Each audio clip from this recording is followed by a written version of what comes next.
नमस्कार दोस्तों, welcome to government exam info. तो स्वागत है आप सभी का आज के वीडियो में। और यहाँ पर एक इम्पॉर्टेंट अपडेट है, यूके ट्रिपल एससी ने जारी किया है। तो एक नई वैकेंसी निकल कर सामने आई है जिसकी हम बात करने वाले हैं आज के वीडियो में।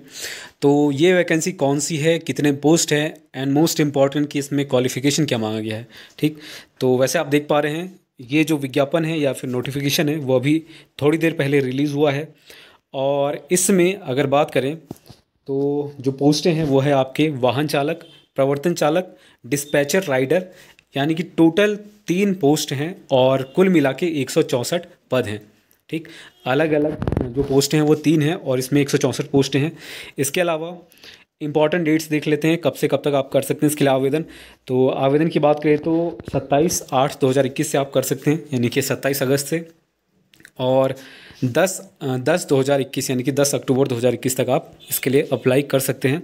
12 अक्टूबर तक आप इसके लिए जो फ़ीस है वो सबमिट कर सकते हैं। लिखित परीक्षा दिसंबर बताया गया है। और इसके अलावा आप देख लेते हैं सीधे जो एसेंशियल क्वालिफ़िकेशन है।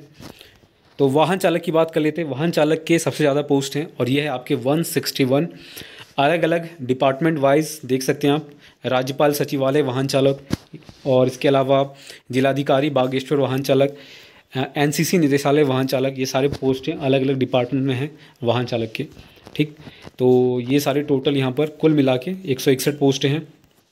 इसके क्वालिफ़िकेशन की बात कर लेते हैं। देखिए, क्वालिफ़िकेशन की बात करें तो क्वालिफ़िकेशन में आपका रहने वाला है लेवल 3, माफ़ कीजिएगा, जो सबसे पहले बात कर लेते हैं आपका जो सैलरी है या वेतन मान है वो कितना का रहने वाला है।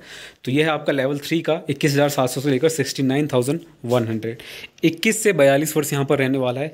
1 साल का यहाँ पर छूट भी आपके पास रहेगा। ठीक, शैक्षिक अर्हता की बात कर लेते हैं। ये इंपॉर्टेंट है इस पोस्ट के लिए कि इसमें क्या क्या चाहिए। देखिए, राज्य सचिवालय के अंतर्गत वाहन चालक पोस्ट कोड 715, 788 और 37 किसी भी मान्यता प्राप्त शैक्षणिक संस्थान से कक्षा 8 की परीक्षा उत्तीर्ण कर ली हो और चयन वर्ष के प्रथम दिवस से पूर्ववर्ती 5 वर्ष से अधिक अन्यून अवधि का विद्यमान ड्राइविंग लाइसेंस होना चाहिए। यानी कि आपके पास 5 वर्ष से अधिक का जो ड्राइविंग का लाइसेंस है, यानी कि एक तरह से एक्सपीरियंस कह लीजिए, यानी कि एक वैलिडिटी जो होता है ड्राइविंग लाइसेंस का वो होना चाहिए। और मोटर यान अधिनियम 1988 और उसके अधीन बनाए गए नियमों में विहित यातायात विनियमों की जानकारी होना चाहिए आपके पास। ठीक, इसके अलावा ये शैक्षिक अर्हता है। वैसे शैक्षिक अर्हता सिर्फ 8th पास है, बाकी जो ड्राइविंग है वो ड्राइविंग लाइसेंस का जो वैलिडिटी है वो 5 साल का होना चाहिए, यानी कि 5 साल का एक्सपीरियंस होना चाहिए बेसिकली। इसके अलावा जो आपका नेक्स्ट है वो है आपका किसी मान्यता प्राप्त शैक्षिक संस्थान से 8वीं की परीक्षा उत्तीर्ण कर ली हो। इसमें जो क्रम संख्या 2 से 19 तक है उन विभागों की बात की गई है। ये मैं दिखा देता हूँ एक बार।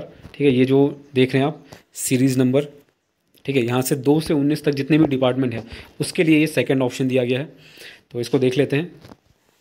सेकंड ऑप्शन में वही है कि आपके पास 8वीं का जो एसेंशियल क्वालिफिकेशन है वो कंप्लीट होना चाहिए। इसके अलावा यथास्थिति भारी हल्के वाहन को चलाने का वैध चालक लाइसेंस नियम 16 के अधीन रिक्त पद के सेवा योजन कार्यालय को अधिसूचित किए जाने के दिनांक से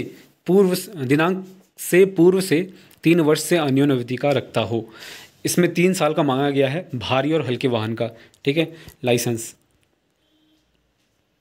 इसके अलावा जो अगला पोस्ट है वो है प्रवर्तक चालक का, जो कि परिवहन विभाग है उत्तराखंड उसमें है। और इसमें जो चीज़ें हैं वो बिल्कुल सेम है। और क्वालिफ़िकेशन देख लेते हैं। क्वालिफ़िकेशन की बात करें तो किसी मान्यता प्राप्त शैक्षिक संस्था से 8वीं कक्षा की परीक्षा उत्तीर्ण कर ली हो। ठीक, यानी कि 8th पास होना चाहिए। बाकी आपके पास 3 साल का अनुभव होना चाहिए कोई भी जो वाहन है भारी और हल्का दोनों का। ठीक, वैध चालक लाइसेंस होना चाहिए। इसके अलावा अगला जो पोस्ट है वो है आपका डिस्पैच राइडर, नागरिक सुरक्षा में है एक पोस्ट है। इसमें भी बिल्कुल सेम है। इसकी बात करें तो इसमें जो क्वालिफ़िकेशन है वो मांगा गया है माध्यमिक शिक्षा परिषद उत्तराखंड से या इस प्रयोजन के लिए विधि द्वारा मान्यता प्राप्त किसी संस्था से हाई स्कूल। तो इसमें आपका 8th पास नहीं चलेगा इस पर्टिकुलर एक पोस्ट के लिए, बाकी सभी में चल जाएगा। और इसमें भी आपका लाइसेंस होना चाहिए और हिंदी का नॉलेज होना चाहिए। इसमें जब रिटन एग्ज़ाम होगा उसमें क्या क्या होने वाला है तो वो देख लीजिए। रिटन एग्ज़ाम की बात करें तो इसमें 100 अंकों का होगा, 25 अंकों की एक लिखित परीक्षा तथा 75 नंबर्स का आपका ड्राइविंग का होगा। जाहिर सी बात है ये पूरा ड्राइविंग पर बेस्ड है, तो इस वजह से सिर्फ 25 अंकों का आपका रिटन एग्ज़ाम होगा।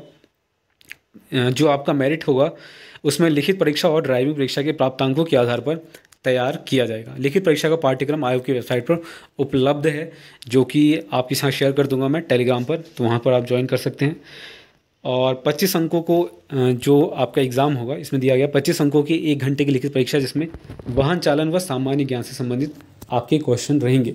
ठीक है, तो वाहन चालन में कौन कौन से नियम होते हैं, बेसिकली इस चीज़ से रिलेटेड क्वेश्चन आपके रह सकते हैं। बाकी सिलेबस आप जब देखेंगे तो आपको आइडिया लग जाएगा। ठीक, तो जो भी ऐसे कैंडिडेट हैं जो ड्राइविंग जानते हैं, एक्सपीरियंस है जिनके पास 3 से 5 साल का, तो वो इसके लिए एलिजिबल हैं। बाकी इसमें सारी चीज़ें सेम है, नेगेटिव मार्किंग वगैरह जो होता है थोड़ा बहुत, वैसे 25 मार्क्स का ये सिर्फ, और 1 साल का जो छूट है वो भी आपको मिलेगा। ठीक है, और किसी एक पोस्ट के लिए आप इसको यूज़ कर सकते हैं। बाकी फ़ीस वगैरह इसमें बिल्कुल सेम है, और बस इसमें इतना ही है, ज़्यादा कुछ है नहीं। यानी कि जो बाकी ग्रुप सी में होता है वही चीज़ है। फ़ीस वगैरह यहाँ पर 300 रुपये है सभी के लिए, और SC ST और जो आपके दिव्यांगजन हैं उनको 150 रुपये यहाँ पर देना पड़ेगा, और अनाथ बच्चों के। तो बस ये था आज का अपडेट, इसको शेयर कर देना सभी के साथ। कोई डाउट है तो नीचे कमेंट करके आप